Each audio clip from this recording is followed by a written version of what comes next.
What's going on, YouTube, and welcome back to Goal Line Hockey. It's your boy Kevin Forte, and we are taking a look today at the Seattle Kraken. So the Kraken had a pretty good offseason so far.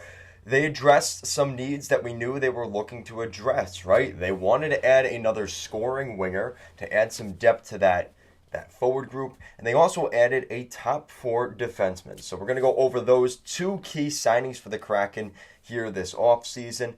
So let's start off up front. So the Seattle Kraken signed Andre Burakovsky to a pretty team-friendly contract. Now, Andre Burakovsky is probably going to play on the top line alongside Eberle and Matt Beniers next season. But the contract is what's interesting here. So Burakovsky makes $5.5 million on a 5-year deal. Now, here's the thing. Modified no-trade clause. That is attached to it, but I'm okay with that, right? If it lowers the cap hit number, I'm fine with that. And if I'm Seattle, I'm figuring he's going to be here anyway, and it's still a modified no-trade clause. It's not a full no-movement clause, so they can still move that deal. That puts him tied for the most salary on the team next to Jordan Eberle and Jaden Schultz, who happen to also be making $5.5 million per season. So he's one of the top paid forwards on this roster. And he's a good player. I mean, we saw what he did in Colorado, literally putting the puck through the net in the Stanley Cup playoffs. He's got a heck of a shot. Spent a lot of time in Hershey, Washington, and inevitably comes to the Avalanche, finds some success there, and now he ends up in Seattle. So the Kraken get their scoring forward guy in Andre Burakovsky. He is still 27 years old, so he'll be 33, 34 by the end of that deal. Not too bad. Not a bad move by the Kraken and Ron Francis. Of course, Ron Francis, a former defenseman himself, we knew he was going to address the defense as well. And he brings in Justin Schultz, a 2-year deal, $6 million. That's $3 million per season. He also has a modified no-trade clause.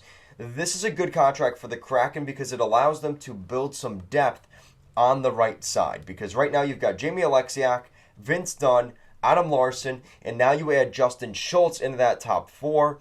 Makes you question what's going to happen here with Carson Soucy. He's a year away from UFA status. Does he want to be a top four defenseman in the NHL? Is he capable of being a top four defenseman in the National Hockey League? Those are things that we're going to look to get answered probably this season. They also have Will Borgen to finish out that top six.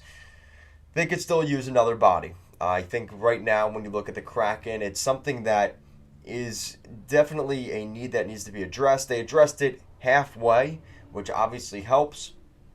But the Seattle Kraken also brought in Martin Jones as a third goalie option behind Grubauer and Drags.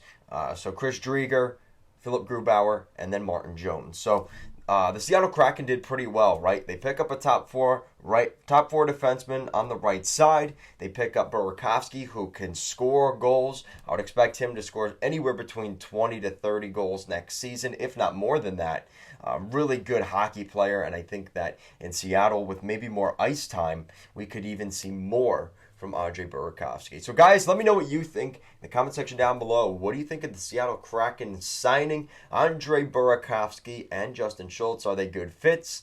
What do you guys think? Thank you so much for watching, and I'll see you again next time.